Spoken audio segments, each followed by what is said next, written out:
when I discovered the carefully orchestrated deception meant to trap me into fraudulent fatherhood. I knew emotional reactions would only cloud the path to justice. My name is Brad Cole, and I'm 34 years old. Each morning, I review legal documents at my kitchen table, the same spot where I once shared coffee with the woman I thought would be my lifelong partner. I'd spent years building what I believed was an unshakable marriage, working as a project manager while supporting her dreams. The forged hospital forms and calculated timeline manipulation weren't mistakes. They were tactical moves in a game I never agreed to play. But I chose facts over fury, evidence over outbursts. When you've been betrayed at this level, only systematic truth seeking can restore what's right. But let me start from the beginning. The evening had started like any other Tuesday. Laura and I were settling into our usual spots in the living room. Me, with project reports spread across the coffee table, her curled up on the couch with her phone. The soft glow of the table lamp cast familiar shadows across our wedding photo on the mantle. 6 years of comfortable routine about to shatter in the space of a heartbeat. Brad, Laura's voice held an unusual tremor. I have something to show you. She crossed the room and pressed a black and white photo into my palm. The grainy image was unmistakable. An ultrasound. My throat went dry as I stared at the fuzzy outline, trying to process what I was seeing. We're having a baby, she whispered, her green eyes searching my face. 12 weeks along. 12 weeks. The number hit me like a splash of ice water. I'd been in Phoenix for most of September, living out of a Holiday Inn, while overseeing the Robertson merger. The entire month was documented in expense reports, flight manifests, and hotel folios. The math was brutal in its simplicity. That's wonderful, I heard myself say, the words tasting like ash. Years of project management had taught me to keep my expression neutral when confronted with discrepancy. When did you find out? Laura launched into a story about morning sickness and her first doctor's visit. But I was already mentally cataloging dates. 3 months of business travel meant 3 months of separate cities, separate beds. The timeline was impossible. Period. I need some coffee, I said, standing carefully. Would you like some? In the kitchen, I focused on the familiar ritual of measuring grounds and water. The steady drip of the coffee maker gave me precious minutes to think. Anger burned in my chest, but I forced it down. Emotion wouldn't help me now. Only facts would matter. Later that night, after Laura had gone to bed, I sat at my desk with a fresh notebook. The desk lamp cast just enough light to work by as I began logging every business trip, every flight number, every hotel stay. The evidence formed a clear pattern, one that left no room for doubt. I pulled out my phone and scrolled through my calendar, documenting each day I'd been away. Phoenix, September 2nd, 28. Dallas, August 15th, 19. Seattle, July 24th, August 3rd. The dates marched across the page in neat rows, each one another nail in the coffin of trust. My hand shook slightly as I picked up the ultrasound photo again. The timestamp in the corner read October 15th, 12 weeks from. I did the math 3 times, though I didn't need to. The dates didn't lie. They couldn't lie. Impossible. I whispered to the quiet room, watching the curved shape that someone else had helped create. The photo trembled in my fingers as a decade of shared memories collided with cold mathematical truth. I set the image down and opened my laptop. Time to start documenting everything. The next morning, my hands were steady as I dialed Nate's number. Some friendships weathered decades without changing. He picked up on the second ring, just like he had in our college days when I needed a voice of reason. Brad, it's been a while. His familiar baritone brought back memories of late-night study sessions and shared coffee runs. I need your professional opinion, I said, keeping my voice level. How soon can I come by your office? There must have been something in my tone. Clear my 9 o'clock, he told someone in the background. Come now, I'll have coffee waiting. Nate's law office occupied the 3rd floor of a granite building downtown. The elevator ride gave me time to organize my thoughts, to push down the ache that had kept me awake all night. When I stepped into his office, he was already pouring coffee into 2 mugs, the same methodical way he used to make our morning brew in our dorm room. "You look like hell," he said, gesturing to the leather chair across from his desk. I pulled out my notebook and the ultrasound photo. Laura's pregnant, 12 weeks. I laid out the travel dates, the hotel receipts, the impossibility of the timeline. Each piece of evidence landed between us like stones. Nate listened, without interrupting, his expression growing more serious with each detail. When I finished, he removed his glasses and pinched the bridge of his nose. "First, I'm sorry. This is difficult ground." He leaned forward, "But you need to understand something immediately. There's a legal principle called marital presumption. Any child born during a marriage is legally presumed to be the husband's child."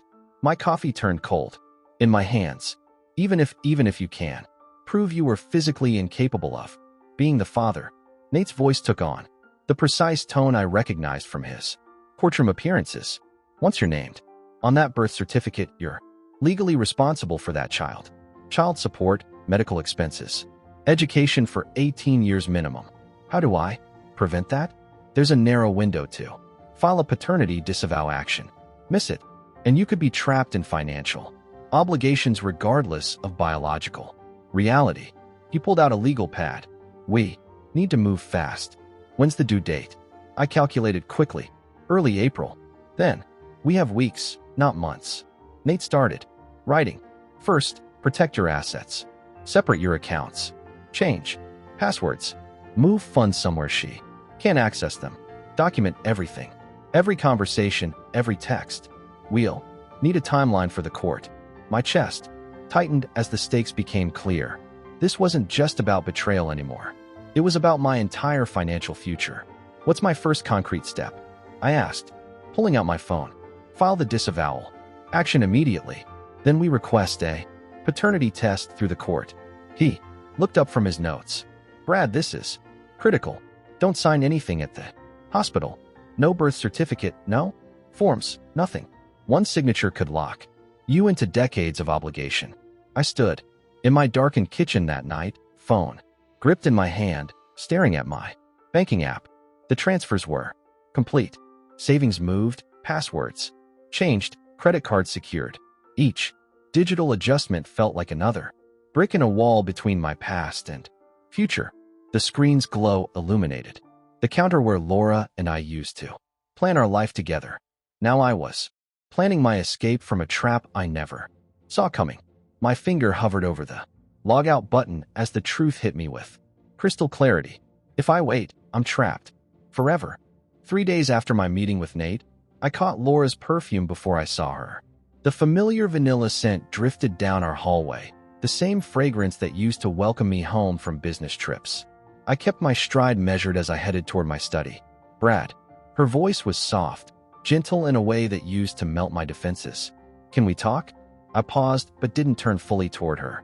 The hardwood creaked beneath my feet, reminding me of quieter evenings when we dance in our socks after dinner. She touched my arm, her fingers light against my sleeve. "I know you're hurting.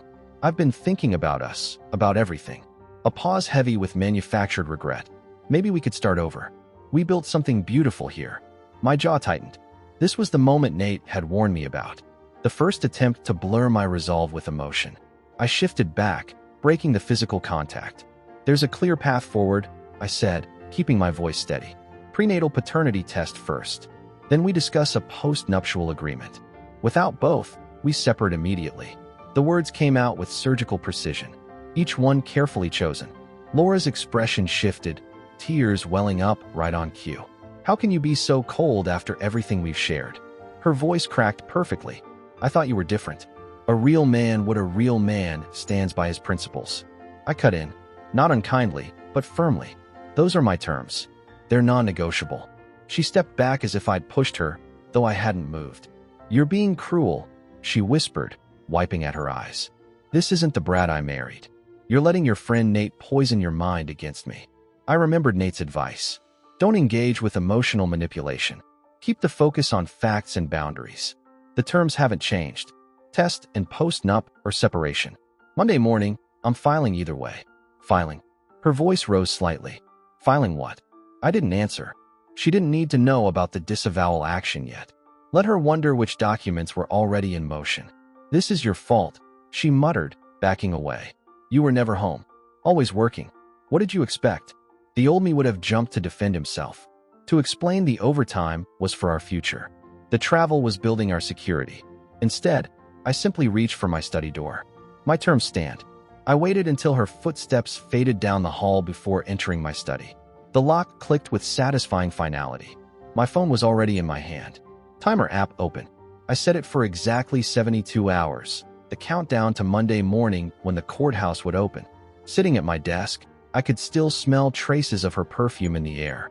I opened my laptop, pulled up my email to Nate, and began typing. First contact attempted, held the line. Monday morning, we file. The next morning, I started my evidence spreadsheet. Column A, dates. Column B, locations. Column C, timestamps. My hands were steady as I typed, even though my insides felt like ice. The truth would be in the data. It always is. I pulled up our joint account statements first. Laura's spending patterns jumped out immediately. Coffee shops downtown when she'd claimed to be at yoga. Restaurant charges in areas she never mentioned visiting. Each transaction had its own GPS tag, painting a map of deception across our city. Remember how we used to joke about being too dependent on our phones? Now those digital breadcrumbs were telling their own story. I logged into our cellular account and downloaded 6 months of records. The pattern emerged like a time-lapse photograph. Repeated calls to one number. Always during my business trips, always late at night. Document everything, Nate had said, but make copies first. I created an encrypted folder on my external drive. Each file went in with a timestamp and description. Phone records May June. PDF. Bank Tabber statements partner Q2 PDF. Location data crossref. PDF. My old project management skills found their purpose. This was just another timeline to analyze, another set of dependencies to map. Uber receipts filled in more gaps. Laura's rides home from book club always originated from the same address, an apartment complex across town. The timestamps matched those mysterious phone calls. My throat tightened as I added another column to my spreadsheet. I remembered something else Nate had mentioned. Credit card statements, I muttered, opening another browser tab.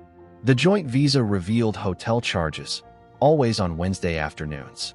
I thought of all those yoga instructor certification classes she'd talked about. The dates aligned perfectly with my out-of-town projects. My phone buzzed. A text from Nate. How's the data mining? Building the timeline, I typed back. It's all here. Every receipt, every call, every ride. Good. Keep emotion out of the folders, just dates and documents. He was right. I'd started labeling some files with angry titles. I renamed them clinically. Subject Location Data PDF Timeline Cross-Reference.xlsx. The afternoon bled into evening as I worked. My coffee went cold beside me, but I barely noticed. Each new piece of evidence fit the puzzle. Restaurant charges for two when I was in Chicago. Movie tickets purchased during my Phoenix conference. Hotel bars I'd never visited. Laura texted once. Working late again. I left it unread. The irony might have made me laugh if I hadn't been so focused on the trail of digital receipts proving where she'd really been all those nights. By midnight, my eyes were burning from the screen glare, but the evidence was undeniable. 6 months of data, all pointing to the same conclusion. 3 spreadsheets tracked every movement. 2 maps showed overlapping locations. 1 timeline proved everything. I saved the final file, backed up the folder to my encrypted cloud storage, and closed my laptop. The soft click seemed to echo in my silent study. Now she can't lie her way out, I whispered to the darkness.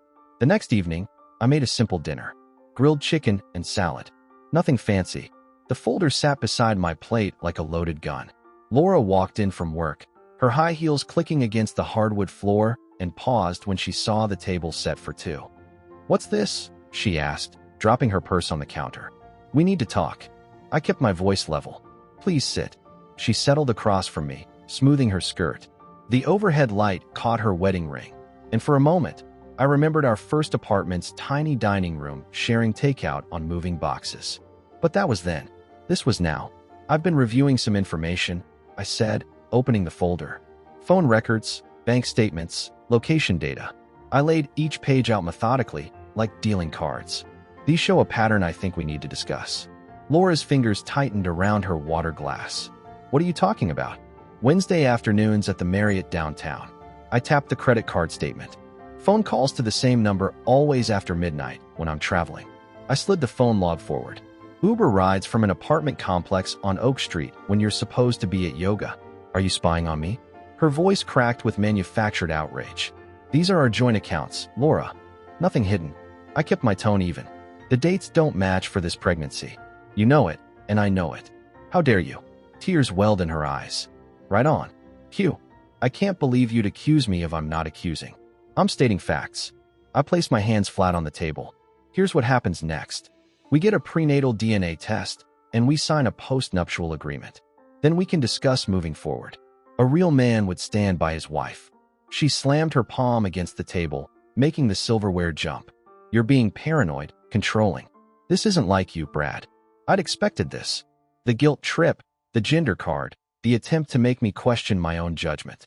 I stayed silent, letting her words evaporate in the air between us. Maybe if you weren't always traveling, she continued, voice rising. Maybe if you paid more attention. The timeline doesn't lie, Laura. I tapped the spreadsheet. These dates are when I was in Chicago, Phoenix, Seattle. You know where I was because you were calling him while I was gone. You're twisting everything. She pushed back from the table, making connections that aren't there. Then explain the hotel charges. I looked directly into her eyes. Explain the phone calls. Explain how this baby could be mine when I was 2,000 miles away. The silence stretched between us like a rubber band about to snap. Laura's mascara had started to run, but I noticed her eyes were dry now. The tears had served their purpose and disappeared. I won't take part in this interrogation. Her voice trembled with practiced vulnerability. When you're ready to be reasonable, the truth will come out, I said quietly, sliding the papers back into my folder.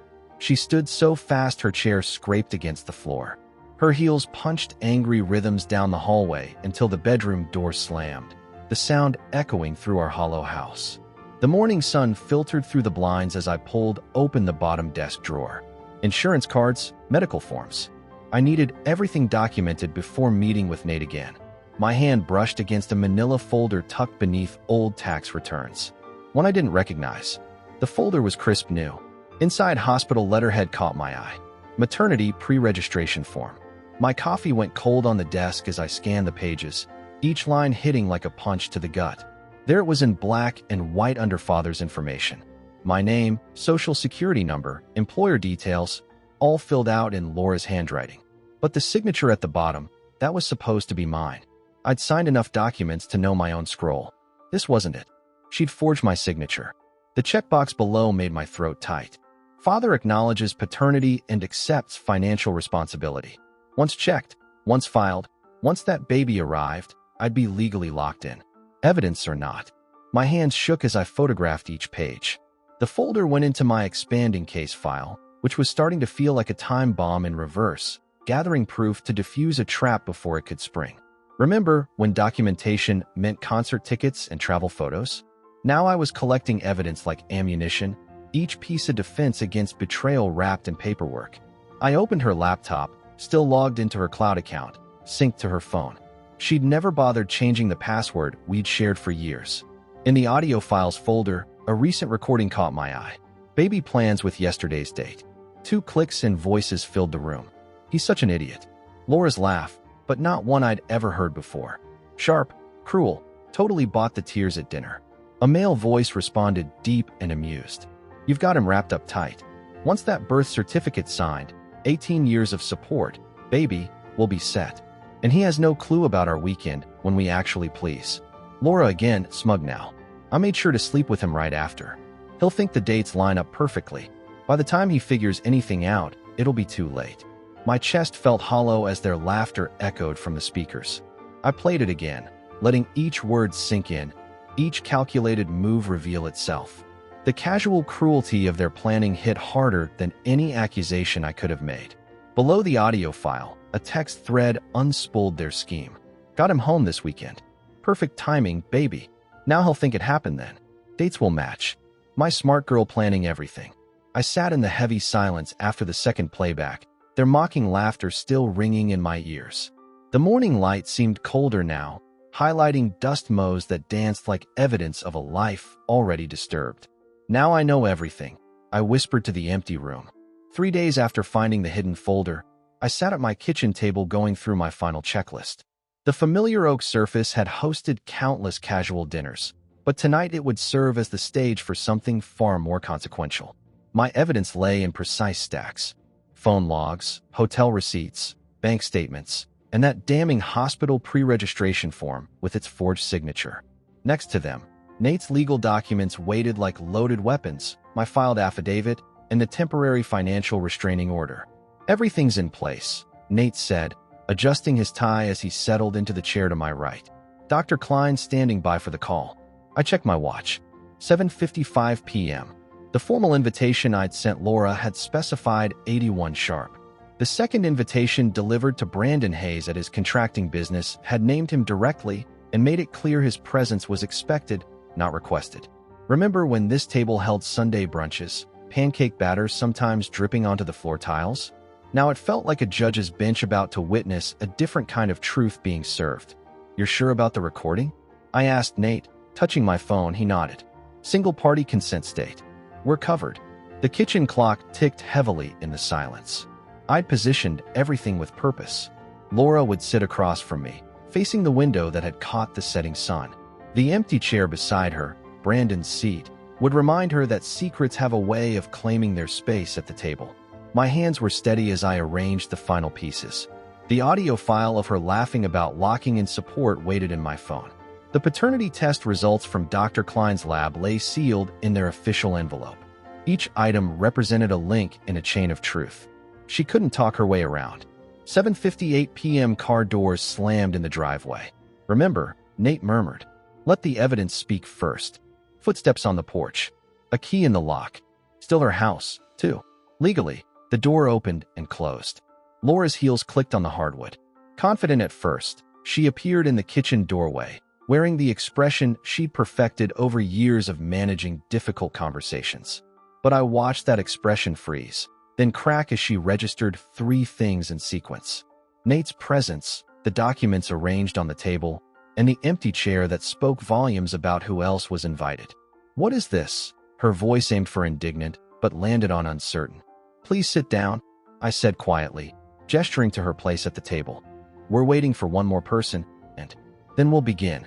Her eyes darted between the chair, the papers, and the exit. Fight or flight, playing across her face in rapid succession. But she knew running would only delay the inevitable. The clock struck 8 as she slowly pulled out her chair. I reached for my phone, centered it on the table, and met her gaze directly. No rage, no accusations, just the calm of someone who had found his way back to solid ground. "We're doing this openly tonight," I said, and pressed record. The silence held as I dialed Dr. Klein's number on speaker. Each ring echoed through the kitchen, mixing with the soft hum of the refrigerator, a sound that used to be background noise during countless normal evenings that now felt like memories from someone else's life. Dr. Klein speaking came the crisp, professional voice. "Doctor, thank you for joining us. Everyone mentioned in the consent forms is present except for Mr. Hayes." I kept my tone measured. "Could you please confirm your findings?" "Certainly. Based on the genetic analysis performed on March 15th, I can state with 100% certainty that Brad Cole is excluded as the biological father of the fetus in question. The complete report has been notarized and sealed." Laura's fingers whitened around the edge of the table. "That's impossible. The chain of custody is documented," Dr. Klein continued, "and the results are conclusive. 0% probability of paternity." I nodded to Nate, who slid the lab-sealed envelope across the oak surface. Laura didn't touch it. "Thank you, doctor," I said, ending the call. The kitchen clock ticked 5 times before I spoke again. "Now for the rest." I pressed play on my phone. Her own laughter filled the room. That familiar sound I'd once loved now twisted into something cruel. "He'll never know. We just need to lock in that support." Brandon's deeper chuckle followed along with paper rustling. Look, I even practiced his signature. Laura's face drained of color as her own voice convicted her. When the recording ended, I placed the hospital pre-registration form on the table, her practiced version of my signature stark against the white paper. Forgery, Nate said quietly, is criminal offense. Those nights I'd spent double-checking spreadsheets at work had taught me the power of methodical revelation. I laid out the phone logs next, then the geo tagged bank charges, building a timeline. That left no room for denial. You had no right, Laura started, her voice trembling. I had every right, I corrected her, to protect myself from fraud. The word hung in the air between us. Nate, he produced the affidavit and temporary financial restraining order, placing them precisely between the other documents. These were filed this morning. The TTRO freezes all joint accounts and prevents any new debt from being assigned to my client. Laura's calm facade crackled. You can't do this to me. You did this, I said softly. Every step, every lie, every forged document. Those were your choices. I needed security. She slammed her palm on the table. You were never home. Always working. Always. The truth was always an option. I kept my voice level. Instead, you chose fraud. Her hand swept across the table, sending her water glass spinning, liquid splashed across the documents, but Nate had already protected the originals in plastic sleeves. She shoved back from the table, chair legs scraping against tile. You'll regret this, she hissed, grabbing her purse. I'll make sure. We'll see you in court, I said, my voice carrying no anger, just finality. The front door slammed hard enough to rattle the windows. Water dripped steadily from the table's edge, each drop marking another second of silence. 3 days later, I sat in Judge Dixon's courtroom, my hands steady on the polished wooden rail. The morning light filtered through tall windows, casting long shadows across the floor, the same floor where countless others had sought their own justice. Mr. Cole, Judge Dixon's voice carried the weight of decades on the bench. I have reviewed the evidence presented. He adjusted his reading glasses, lifting the DNA results. Dr. Klein's findings are unambiguous and properly documented. My attorney sat motionless beside me while Laura and her counsel shifted in their chairs. The courtroom's ventilation hummed softly, a white noise that seemed to amplify every word. Furthermore, Judge Dixon continued, this court finds the attempted fraud through forged hospital documentation particularly troubling. He held up the pre-registration form, studying it with narrowed eyes. The audio evidence and supporting timeline leave no room for doubt regarding intent. I remembered those late nights piecing together bank statements and location data, each discovery another stone in the foundation of truth worth every minute. Now, based on the preponderance of evidence, Judge Dixon's gaze swept the courtroom. This court grants the petition to disestablish paternity. Mr. Cole shall have no legal or financial obligations regarding the unborn child.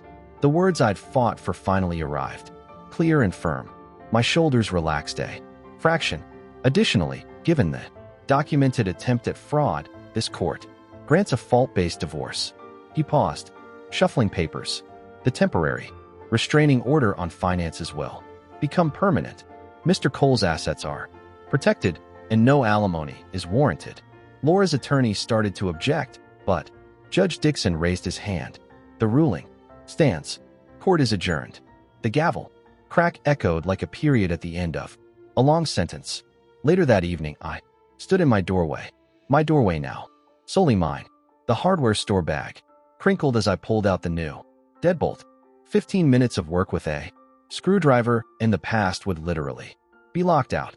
Remember when you were a kid and changing the batteries in your toys felt like giving them new life? That's how it felt installing that lock. Each turn of the screwdriver a step toward tomorrow. The final click of the mechanism testing true sent a wave of peace through my chest. I hung the single brass key on a small wooden pegboard I'd mounted by the door. Above it, I'd carefully printed start over in permanent marker. Below, I placed the folder of court orders, They're official. Stamps visible through the manila paper. Standing back, I studied this simple altar to truth and consequence. Everything that mattered was there, the key representing my freedom, the orders, protecting my future, and the quiet satisfaction of having stayed true to my principles. I exhaled slowly, feeling the weight of months lift away. The house settled around me with familiar creaks and sigh, but they felt different. Now, like a home being reborn rather than lost. Love without truth, I said to the empty hallway, my voice steady and sure, is a debt you'll never finish paying.